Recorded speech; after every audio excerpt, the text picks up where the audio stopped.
They're everywhere, carved into stone, painted on walls, hidden in logos, tattooed on skin. And yet, most people walk past symbols every day without ever asking what they really mean or why they're there. But here's the truth they never told you. Symbols are not decorations, they're codes. Operating systems for consciousness. Ancient civilizations didn't just create symbols as art. They embedded frequency into form, geometry into energy, meaning into memory. From Egyptian hieroglyphs to Sumerian cuneiform, from the flower of life to the eye of providence, these weren't just cultural artifacts, they were keys. Keys to perception, keys to the human mind, because symbols speak directly to the subconscious. They bypass logic, skip past language, and land straight into the deep fabric of belief.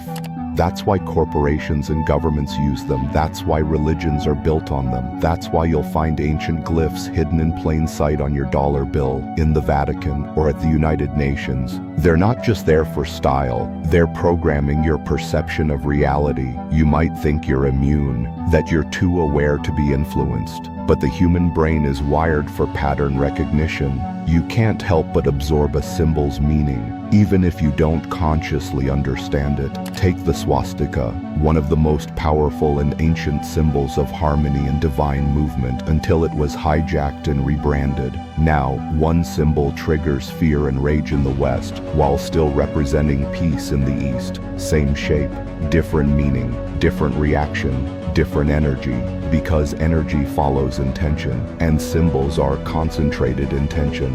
This is why they were used in temples, in rituals, in alchemical manuscripts, because when arranged with awareness, symbols don't just represent, they activate. And this activation isn't metaphorical, it's neurological, psychological, spiritual. Once you start seeing the world through this lens, you can't unsee it.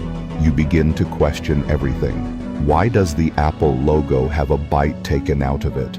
Why is there an all-seeing eye on your money? Why are pentagrams used in both sacred and satanic contexts?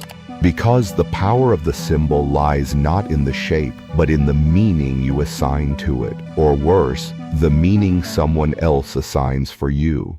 And if that meaning is embedded without your awareness, that's not just influence. That's control. So the real question isn't, do symbols have power? The real question is, who's wielding it and for what purpose?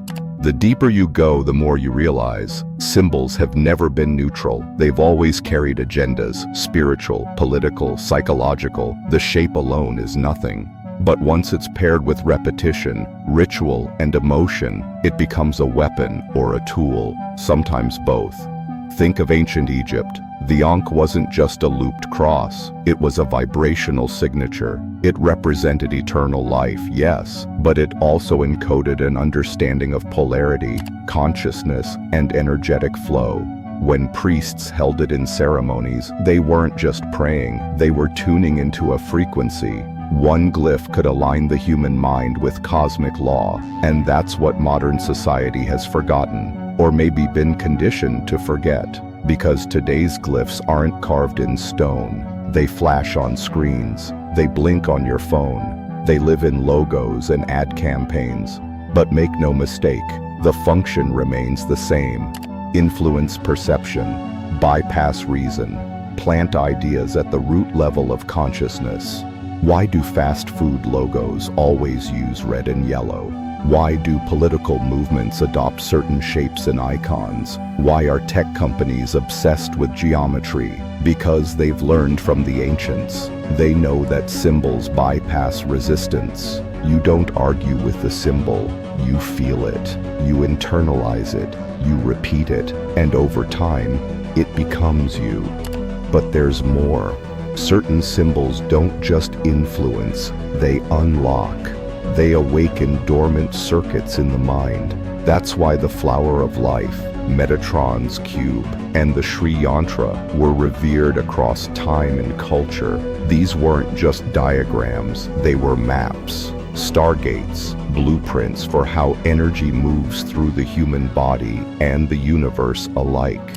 You might think that's esoteric nonsense until you realize modern neuroscience is just beginning to prove what mystics always knew, that the brain responds to sacred geometry, that visual exposure can alter brainwave states, that repeated exposure to symbols can literally rewire neural patterns. Now pause. If ancient symbols could enhance consciousness, what are modern symbols doing? What happens when you're bathed in logos designed by people who understand marketing, but not morality? What if every brand you see, every icon you scroll past is part of a silent symphony meant to tune you to their frequency, not yours? This is why learning the language of symbols isn't optional. It's essential. Because whether you know it or not, you're already in the conversation. The question is, are you speaking it or just reacting to it? Every time you dream, you're not thinking in words. You're navigating through symbols, abstract, emotional, archetypal. That's the native language of your subconscious. And it's not random, it's precise. Your mind speaks in symbols because they compress complex ideas into simple forms. A serpent doesn't just mean a reptile. It might mean danger, wisdom, transformation, memory. It depends on the context and your inner wiring. Now, think bigger. What happens when someone else starts programming that symbolic language for you? Advertising knows the answer. Governments know the answer. Religions have known it for millennia. Control the symbols, control the narrative, control the narrative, control the people. This isn't a conspiracy, it's psychology. Carl Jung called them archetypes, universal symbols embedded in the collective unconscious. They show up in myths, dreams, religions, not because someone invented them, but because they emerge from within. They're part of how the human psyche organizes experience. But once you understand them, truly understand them, you can flip the script. Because you're no longer being fed symbols, you're choosing them, rewriting them, activating your archetypes, not theirs. That's why initiates in ancient mystery schools weren't just told stories. They were shown glyphs, placed in temples filled with symbols aligned to cosmic truths, not to impress them, but to entrain them, to raise their awareness beyond personal identity and into universal pattern.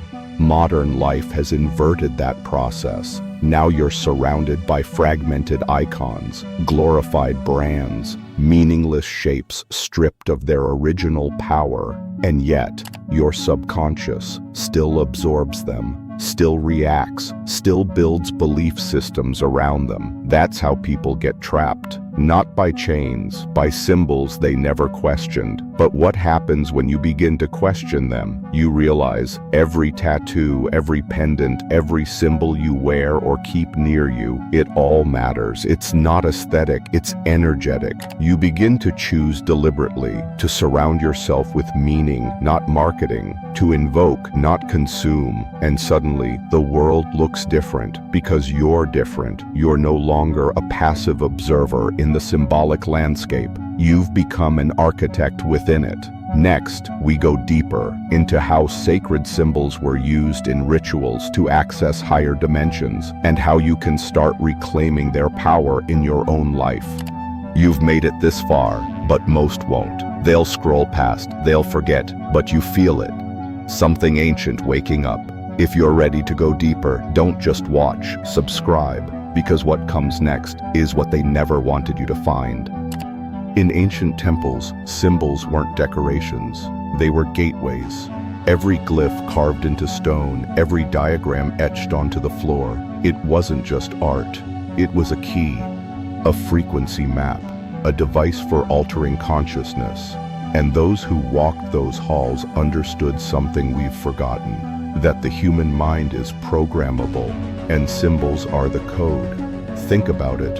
Why were symbols always present during rituals?